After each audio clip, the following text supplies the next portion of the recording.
নববধূ বিয়ে হয়ে সবেমাত্র শ্বশুর বাড়িতে এসেছে। দাদি শাশুড়ি এসে কানে কানে বলল, আমার একজন পুতি চাই।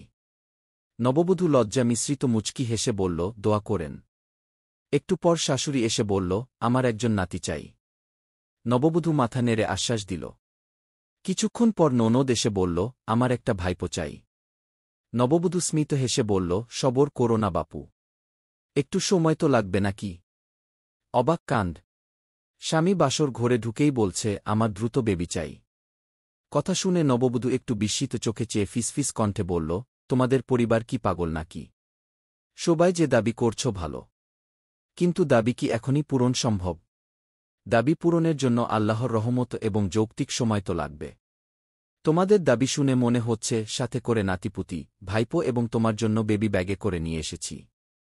তোমরা চাহিবার মাত্র আমি দিতে বাধ্য থাকিব। গল্পের শিক্ষা: প্রত্যাশা ঠিক আছে এবং দাবিও ঠিক আছে, কিন্তু এসবের জন্য একটি নির্দিষ্ট সময় পর্যন্ত অপেক্ষা করতে হবে। সময় পর্যন্ত অপেক্ষা না করে আন্দোলন শুরু করলেই কি নববধূর পক্ষে দাবি পূরণ সম্ভব আপনারা বলেন? ভিডিওটি ভালো লাগলে অবশ্যই লাইক, শেয়ার এবং সাবস্ক্রাইব করতে ভুলবেন না।